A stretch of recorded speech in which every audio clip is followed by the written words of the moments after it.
Georgie and the Noisy Ghost by Robert Bright. Now, a proper house has just one ghost. And the ghost who lived in the Whitakers' house was Georgie. Georgie was so little, he was so gentle, he never more than creaked the stairs and squeaked the parlor door. And that was just right. But one summer, Mr. and Mrs. Whitaker rented a house on the beach for the holidays. Everybody came along.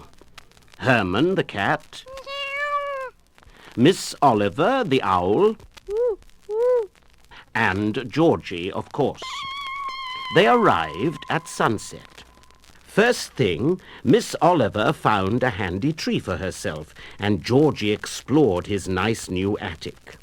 It was so cluttered with wonderful old things, it was just like home.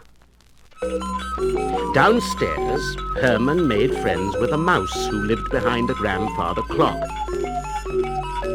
And they both watched Mr. and Mrs. Whitaker take out the little boat that came with the house. Mr. and Mrs. Whitaker had such a good time rowing around, Miss Oliver had to fly out and hoot to remind them how late it was. Then they went to bed and to sleep just as usual, and the grandfather clock struck 10. After that it struck 11, and there was nothing wrong with that.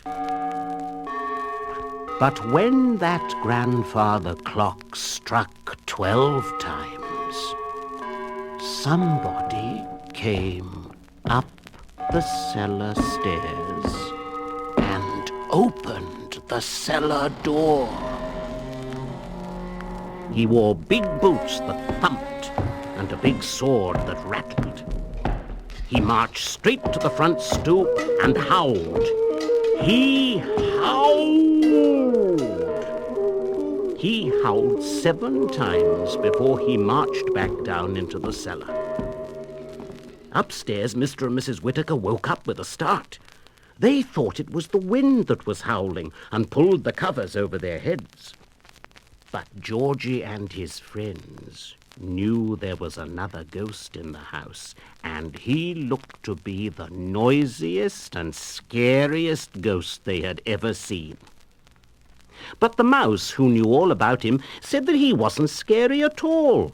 He was just noisy because he was unhappy. His name was Captain Hooper, and he had sailed the stormy seas in his time. But although he was a good captain, he had never managed to be a hero. So nobody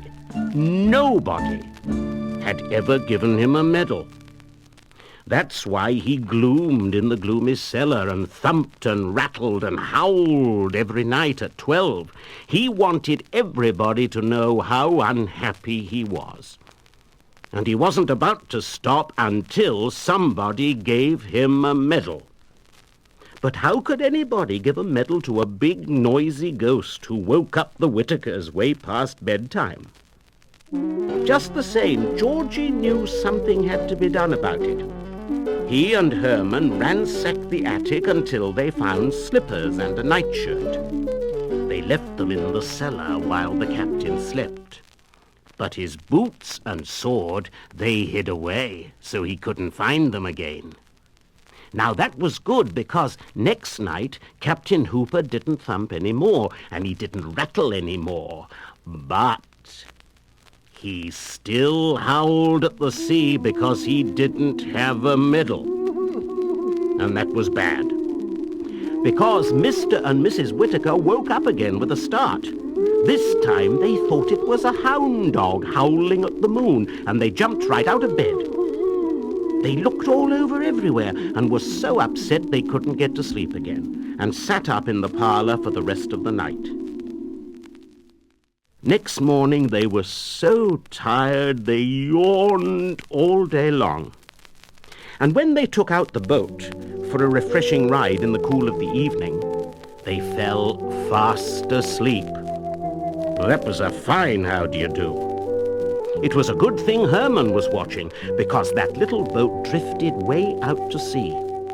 Then black clouds came up and a thick fog came down, and it grew as dark as pitch.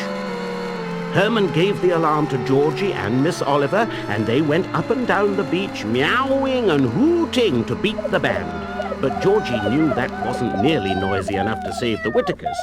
There was just one person noisy enough for that. They'd have to wake up Captain Hooper right away, before it was too late. Now Herman meowed, but that didn't wake the captain. Miss Oliver hooted, but that didn't wake him. But Georgie fetched a frying pan and a big spoon. Georgie beat that pan 12 times with the spoon, and that woke up Captain Hooper. They told him that Mr. and Mrs. Whittaker were lost in a boat at sea, and that only he could save them. But he would have to howl louder and longer than he had ever howled before. That's just what Captain Hooper did. Far out at sea, Mr. and Mrs. Whittaker woke up with a start. And what a surprise to find they weren't home in bed. But they weren't scared because they heard the familiar sound that had waked them.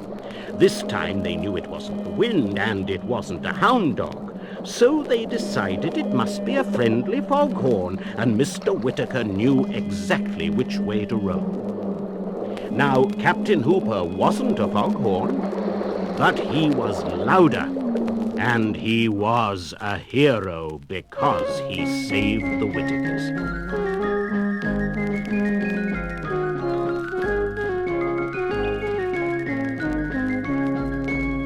Up in the attic, later on, Georgie himself gave Captain Hooper a medal, and everybody cheered. Captain Hooper was so happy he never howled again. He stayed in the cozy attic and went haunting with Georgie every night. Georgie taught the captain how to creak the stairs and squeak the parlour door. One night he let him do it all by himself. Captain Hooper haunted so gently, and Georgie was so proud of him, he just had to give him another medal. Thank goodness.